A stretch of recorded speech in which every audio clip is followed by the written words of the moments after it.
Hola, hola a todos. Muchísimas gracias. Muy buenos días. Gracias, Raquel. Arturo, un abrazo y muchísimas gracias por la invitación. Rodrigo, un gusto saludarte nuevamente. Y a todos los ponentes. Creo que ya se ha dicho muchísimo sobre el tema, ¿no? Voy a compartir rápidamente mi pantalla, si me permiten. Ay, caray. Iniciar transmisión. Sí. Uh-huh.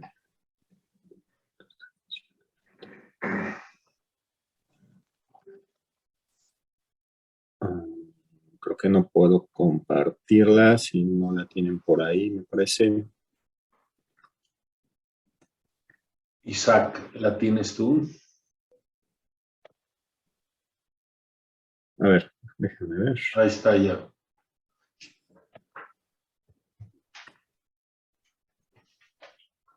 Ok. El siguiente, por favor. Bueno, rápidamente, un poco de la experiencia que tenemos en esto, ¿no? Autotraffic inició hace más de 18 años. En noviembre cumplimos ya 19 años de estar trabajando en temas tecnológicos para salvar vidas en el entorno de la movilidad. Pues hemos vivido toda esta transición, ¿no? Ya 19 años han sufrido muchísimos cambios desde el primer decenio de acciones por la seguridad vial hasta ahora el segundo, ¿no? Y pues precisamente nos hemos enfocado en generar muchísima información para poder establecer políticas públicas que puedan ser medibles y que puedan ser sostenibles a lo largo del tiempo, ¿no? Tenemos proyectos, por supuesto, prácticamente en todo México y recientemente en 2019 en Bogotá, en Colombia. Siguiente, por favor.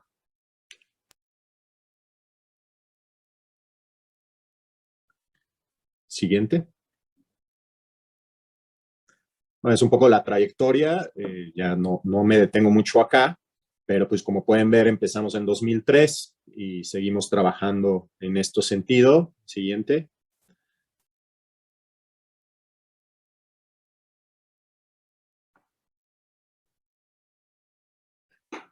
Bueno, ya se ha hablado mucho de los aspectos más importantes para gestionar la velocidad. A mí me gusta más el término de gestión de la velocidad que el término de control de la velocidad. Un poco lo que decía Paco, ¿no? O sea, hay que trabajar en un sistema seguro que gestione la velocidad para diferentes situaciones que tenemos tanto en las ciudades como en las carreteras como en las autopistas, ¿no? Y en este término, pues ya existe una justificación ya no solamente técnica, sino legal en el país. A partir del año pasado, el artículo 4 de la Constitución Política Mexicana ya establece el derecho que toda persona tiene a una movilidad segura, en condiciones de accesibilidad, de eficiencia, de sostenibilidad, de calidad, inclusión e igualdad. Entonces ya todos y todas las personas en México tenemos derecho a una movilidad segura. Entonces, ya no es una opción para los tomadores de decisiones, tanto secretarios de seguridad pública, secretarios de movilidad, gobernadores, presidentes municipales y presidente de la República. Ya no es una opción de si quiero o no, o de si debo o no. Es un derecho constitucional que nos deben de proveer a todos los que habitamos en México. Y derivado de este derecho constitucional, pues como bien ya se dijo aquí, se promulgó el 17 de mayo, ¿no? Hace mes y medio, se promulgó finalmente después de casi 7 años de trabajo por muchísimas asociaciones civiles y en ambas cámaras la Ley de Movilidad y Seguridad Vial, que fue votada unánimemente por todas las fuerzas políticas en ambas cámaras. Entonces ya tampoco existe este pretexto político, de golpeteo político, de demagogia a las acciones que se tienen que implementar en términos de seguridad vial, porque fue aprobada por todas las fuerzas políticas. Y ya tenemos una ley que nos permite este paraguas para poder armonizar las leyes estatales y municipales para poder salvar vidas en el entorno de la movilidad. Ya no me detengo en temas estadísticos, incluso Paco los explicó perfectamente. Pasamos a la siguiente. En la misma ley ya se establecen estas 3 condiciones para gestionar la velocidad. Pasamos a la siguiente.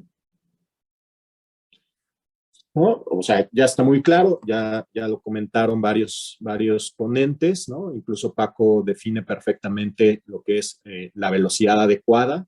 No, la anterior, por favor. Y en la ley, pues, se establecen estos 3 objetivos en cuestión de velocidad. Por supuesto, el diseño, ¿te puedes regresar a la anterior, por favor?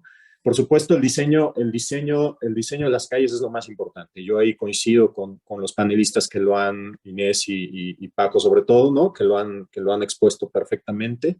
El diseño de las vías para que puedan evitar muertes por errores humanos o por conductas inadecuadas, pues es lo más importante. Hay que tener primero los límites de velocidad adecuados y estas de acuerdo a la peligrosidad que se establece en las vías. Si tenemos personas caminando, no es posible que tengamos más de 50 kilómetros por hora. ¿Por qué? Simplemente porque es el límite que tenemos para que una persona sobreviva en caso de atropellamiento, ¿no? Entonces, pues esto ya está y ya se ha expuesto claramente. Y para esto, lo más efectivo es lograr un diseño seguro, un diseño que no nos permita establecer estas velocidades. Hablaba Rodrigo, ¿no? De los diferentes casos donde se ha aplicado la fotomulta. Yo ahí, sin meterme a mucho detalle, por ejemplo, en Puebla, pues es que Puebla hay fotomulta, pero a nivel estatal, que son básicamente 7 vías que controla el gobierno de estado, pero no en los municipios del área conurbada, ¿no? Entonces, o de la zona metropolitana. Entonces, cuando tú ves una estadística de Puebla, pues a qué nos estamos refiriendo, ¿no? Entonces, yo creo que siempre en temas de gestión de la velocidad o en temas de, más bien, de control, ahí sí, de control de velocidad a través de fotomulta, hay que fijarnos en qué vías están siendo controladas, como bien exponía el secretario de Jalisco, ¿no? Las estadísticas en las vías controladas, esto nos refleja un mayor impacto o una mayor realidad en cuanto al impacto de los controles de velocidad, pero siempre atendiendo a que el diseño de las vías es el que nos marca el mayor efecto de reducción de velocidad, de reducción de siniestralidad, de muertes y heridos graves que podemos alcanzar en una ciudad o incluso en una carretera o una autopista. Siguiente, por favor.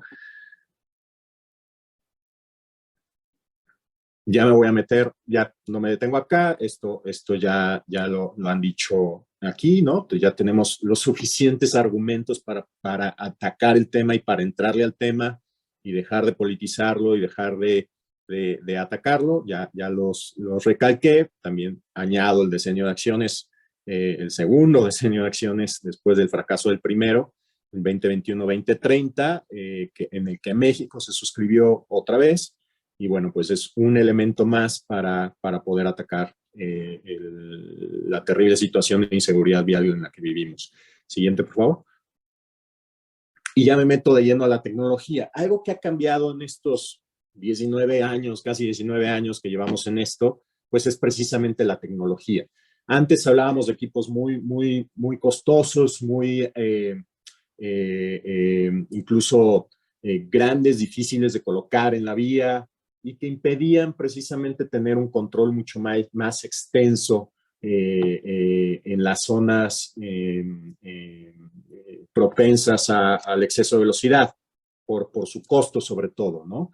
Ahora existen equipos mucho más económicos, mucho más accesibles, pero con mucho más información que nos ayudan a tomar decisiones apropiadas. Por ejemplo, este es el equipo que nosotros estamos utilizando actualmente, es la última generación, acaba de salir al mercado y no solamente nos ofrece el control de velocidad, como estamos acostumbrados, ¿no? A través de radar Doppler y imagen fotográfica. De hecho, este es a través de video, lo que nos permite tener adicionalmente el reconocimiento de matrículas. ¿Por qué es importante el reconocimiento de matrículas en el control de excesos de velocidad? porque podemos tener estadísticas de todos los vehículos, no solamente los que exceden la velocidad, pero además se puede hacer una notificación prácticamente en tiempo real de una detección, todavía no es infracción hasta que no es procesada, pero sí una detección de evidencia de que fuiste captado exceso de velocidad. Entonces, esto es lo que nos permite. Claro que tenemos que tener una alta eficiencia en el reconocimiento de matrículas, ¿no? Aquí estamos hablando, yo les puedo garantizar que es prácticamente el 90, 97, 98%.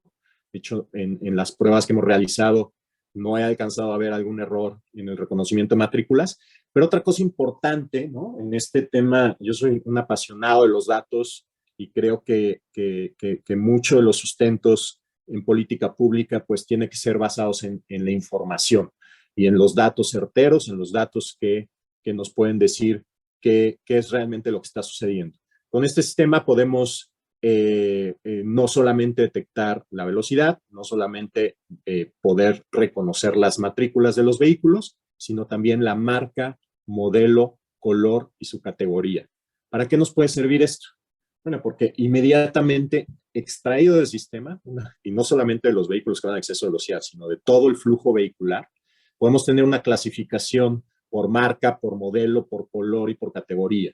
Y de esa forma podemos inducir qué vehículos, de qué marca, de qué modelo e incluso de qué color nos están presentando más excesos de velocidad o más violaciones al reglamento, ¿no? Porque no solamente hablamos de exceso de velocidad con este tipo de sistemas, sino paso de luz roja, invasión a paso peatonal, vuelta prohibida, incluso uso de celular o no uso de cinturón de seguridad, por ejemplo, ¿no? Pero con todas estas, con toda esta información podemos empezar a conocer tendencias en cuanto a marca, modelo y color, e incluso categoría, ¿no? Entonces, tenemos el alto incremento en ciudades mexicanas de muertes por uso de motocicleta, o más bien muerte de usuarios de motocicleta, ¿no? Entonces, también tenemos esta categoría de moto, auto, van, autobús, tráiler y camión pesado, ¿no? Tenemos 5 categorías que automáticamente son establecidas por el sistema. Nos puede medir hasta 320 kilómetros por hora. Y siguiente, por favor. Y puede medir hasta, siguiente, puede medir hasta 32 vehículos simultáneamente. Entonces, esto ya nos permite tener mucho más puntos de control, con mucho más información que puede ser establecida para poder obtener una política pública donde tenemos los datos previos. Nosotros siempre sugerimos que haya datos previos. Ahorita les voy a mostrar algunos ejemplos. Y, por supuesto, medir los resultados. Si no medimos los resultados, pues entonces, en realidad es un proyecto con una implementación inadecuada. Tenemos que medir los resultados y ir modificando de acuerdo a esto, ¿no? Siguiente, por favor. Desarrollamos nosotros un software precisamente para captar todas estas conductas, ¿no? Esta plataforma Living, ¿no? De gestión de tráfico, donde podemos obtener a partir de estos dispositivos todo el flujo vial, el promedio de velocidad, por punto, agrupando los puntos de monitoreo. Tenemos, siguiente, si quieres ir pasando, ¿no? Son unas screenshots del software. Podemos agrupar incluso diferentes puntos de control y ver cuál es la eficiencia que hemos tenido en cada uno de ellos, si se relacionan, cuál es la velocidad promedio, si están en un mismo corredor, si estamos manteniendo una velocidad promedio por hora, por día, por fines de semana, etcétera, ¿no? Y también por clasificación. Eso es lo que les decía, el tema de motocicleta, automóvil, transporte público, etcétera. Cómo podemos ir clasificando, inclusive, como bien decía Paco, ¿no? O sea, hay velocidades inadecuadas incluso por tipo de vehículo. No podemos tener una velocidad inadecuada en un autobús de transporte público, pues lleva 60 personas, ¿no? Entonces lleva un riesgo muy alto que además, pues en un vehículo también, en un vehículo particular, en una zona, por ejemplo, de BRT, un vehículo exceso de velocidad, pues involucra un riesgo no solamente para él, sino para los demás usuarios de la vía, incluyendo el autobús que va en su carril confinado, ¿no? Siguiente.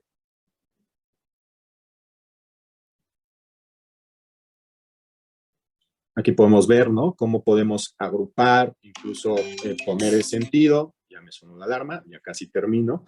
Poner el sentido, la dirección, podemos filtrar por horarios, por fechas, incluso, ¿no? Si tuvimos un tema, por ejemplo, de lluvias o de condiciones meteorológicas adversas, podemos filtrarlo en esos horarios para poder ver qué está pasando y poder adecuar en el contexto, ¿no?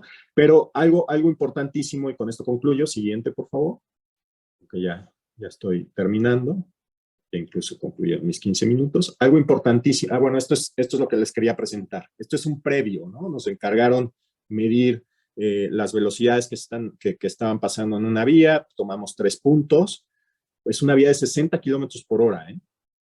Pues aquí tenemos todos los vehículos, el total del flujo vehicular, ahí está los 60 kilómetros por hora, por ejemplo, en el primer caso, casi 170,000 vehículos, 60 kilómetros por hora, la velocidad promedio 74.5, el percentil 87, las velocidades mayores detectadas, pueden ver que alcanzaron casi los 160 kilómetros por hora, o sea, 100 kilómetros por arriba del límite de velocidad. Vamos a la siguiente. Ya con esto concluyo. Esto es importantísimo hacerlo en las ciudades. Hay que medir qué está pasando. Aquí el secretario de Seguridad Pública de este municipio me decía, no, pero pues ahí no tenemos problemas. O sea, si hay siniestralidad, si hay volteados, si hay muertos, pero pues no son tantos. Y yo creo que no hay un problema. Bueno, pues el problema es casi del 80%, ¿no? Si ustedes suman los porcentajes aquí, es casi el 80% de los conductores que pasan por esa vía van arriba de 60 kilómetros por hora. Y algo de lo que hablábamos de la eficiencia de los controles de velocidad es relacionados a la sanción, algo que dio muy buenos resultados y que solo se ha hecho y que desgraciadamente después se quitó por un tema político, ¿no? Pero algo que realmente da resultados es diferenciar el exceso de velocidad, más bien, diferenciar la sanción por el exceso de velocidad cometido. Entonces, por eso aquí, porque este reglamento de este municipio en particular sí está diferenciado la sanción por el exceso de velocidad cometido. Entonces, tenemos de 1 a 20 kilómetros por hora por arriba del límite, de 21 a 30, de 31 a 40 y arriba de 40 kilómetros por hora va subiendo la sanción. ¿Por qué es importante esto? Porque a mayor velocidad, por supuesto, mayor riesgo. Y los vehículos que más exceden la velocidad, es decir, que más exceden la velocidad por arriba del límite, normalmente son los vehículos más potentes y por tanto mucho más costosos, es decir, con personas de mucho más alto ingreso. Entonces, cuando tú le pones una sanción de 500 pesos con descuento del 50%, ¿no? Que es el promedio en México, a una persona con un BMW, un Audi o un Porsche, pues no tiene mucho problema. Pero si ya la sanción llega a ser de 4,000 pesos, ¿no? Porque excedió el límite de velocidad, como vimos, por más de 100 kilómetros por hora, pues entonces puede ser mucho más inhibidora, ¿no? Nosotros alcanzamos una reducción en las vías controladas del gobierno del estado cuando la sanción estaba de este tipo, una reducción de 78% en las muertes en esas vías controladas. Cuando se eliminó, se cambió, digamos, por reincidencia y se eliminó este tema de diferencia por excesos de velocidad, tuvimos un pico otra vez a la alza. Entonces, como bien decía Rodrigo y todos creo que la mayoría de los panelistas, el control de la velocidad es solamente un elemento de la gestión de la velocidad. Y si no se ve como gestión, con todos los elementos que ya se han platicado, pues entonces los resultados van a ser o no van a ser los deseables, ¿no? Entonces tenemos que hablar de gestión de velocidad y no solamente de control de velocidad. Muchísimas gracias. Muchísimas gracias, Alfonso.